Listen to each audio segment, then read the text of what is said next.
Hello coin collectors out there, welcome back to the Big D Coins channel. In today's video we'll dive into this coin right here, which was made to commemorate the restoration of peace following World War I, but rather than make it for just 1 year, they made this for a number of years following the end of World War I. And this coin, of course, is known as the Peace Dollar. Now this coin has some high mintages at the beginning of the series and then low mintages at the end of the series, but for the entire series it was made out of 90% silver, and as you can see it's a rather large coin, so that means it has a high melt value. Again, this coin was part of the Peace Dollar series, which was made from 1921 up until 1935. So we'll talk about the mintages, the highs, the lows, and the actual melt value of this coin. And once we get done talking about this coin right here, we'll get into some other silver coins, and we'll just give you an update on the current melt value of the coins. So we'll talk about the Ben Franklin half dollar right here. This one's dated 1963. Then the next year we had Kennedy half dollars. Now the Kennedy half dollars in 1964, those are going to be 90% silver. Then Kennedy half dollars from 65 to 70, those will be 90% silver. So we go from 40% silver here to 90% silver here. And then, of course, we've got the Washington quarter prior to 1965. We've got a Roosevelt dime prior to 1965. And then we have a Jefferson nickel, which has a large mint mark on the reverse. This one right here is known as the Wartime Nickel. These were made from 1942 until 1945. And they have 35% silver in them. So we'll get into what that translates to as far as the melt value of the coin. So just stick around. After we get done explaining the Peace Dollar, we'll get into those various coins and just basically talk about the melt value of the current coins. All right, now as far as the mintages of this one right here goes, so the Peace Dollar was made following World War I, as I've said a couple of different times, and it had extremely high mintages at the beginning and then extremely low mintages at the end. So the low mintage years and the key dates will be toward the end of the series. But the one I've got, as you can imagine, occurred at the beginning of the series because my coins tend to be from high mintage years. So this one right here, dated 1923, they made 30,800,000 of these at the Philadelphia Mint. They made 6,811,000 at the Denver Mint. 19,020,000 of them were made at the San Francisco Mint. So which mint do I have? Well, we can't tell by the obverse right here. We need to flip it over, then take a look at the back. So we'll flip it over, take a look at the back, zoom in at the perched eagle on the reverse right here, take a look at the tail feather right here. There we have a S. So that indicates that it is one of the 19,020,000 that were made at the San Francisco Mint. So being one of 19 million, definitely not too special based on the mintages of the coin. However, if you get a coin that's from the later part of the series, so again, the series went from 1921 to 1935. If you get one toward the end, that will be worth a lot more money. So the lowest mintage year happens to be 1928, in which there are 360,649 that were made at the Philadelphia Mint. So we went from a high the previous year to this one right here, 1922, of 51,737,000 at the Philadelphia Mint, to 6 years later at the Philadelphia Mint, again 360,000. So 51 million to 360,000. If you get one that's one of 360,000, that will be worth a significantly more amount of money. Now, of course, you can see that my coin's got some scrapes to it.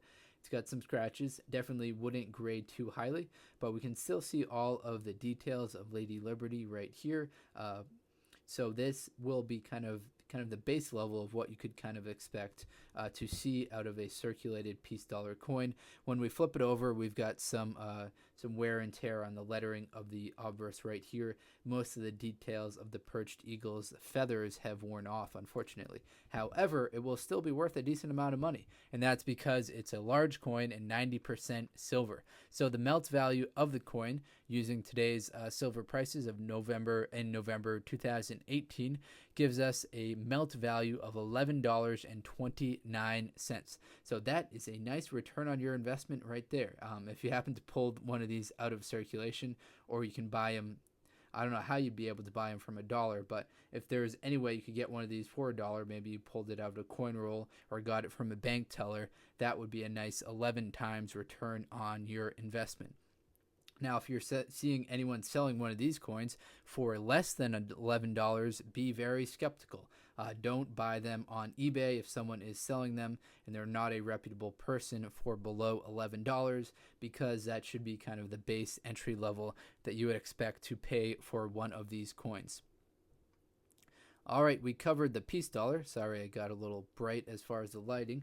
Let's go on to some coins that were made the following years. We'll start with this one right here, and for the rest of the video, we'll just go into the melt value alone of these coins. But first, we'll talk about kind of the silver percentages and the weight, and then that will calculate to be the melt value. So this coin right here is the Ben Franklin $50, made for a short period of time, 1948 to 1963. It weighs 12.5 grams. Of that, 90% of it is silver, giving it a melt value of $5.27.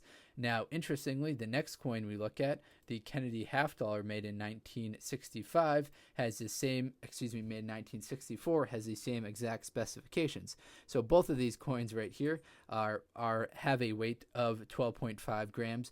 They have a weight of 12.5 grams, are 90% silver. So both of these have the same exact melt value to them. And now let's go on to the next coin in the series, this one right here. This is the Kennedy $50. So the Kennedy $50 that was made after 1964, from 1965 until 1970. This one right here is going to be only 40% silver.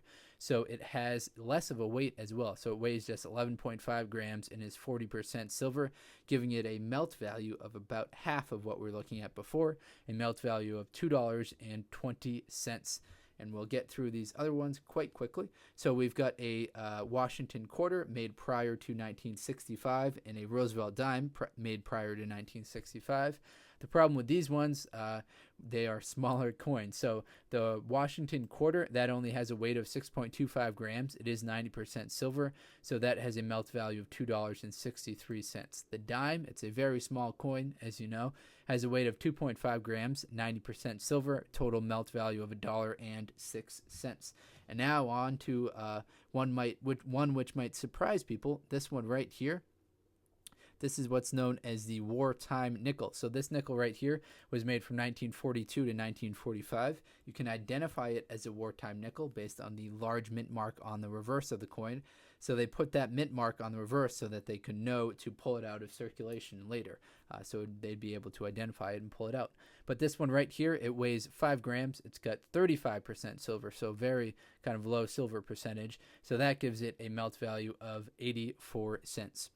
All right, everyone, hopefully you enjoyed this video. We spent most of our time talking about this coin right here, the 1923 peace dollar. So if you're interested in buying a peace dollar, you can get more affordable ones at the beginning of the series and more expensive ones at the end of the series. Thank you very much for watching this video. If you are into coin collecting, please check out some of these other videos on the channel.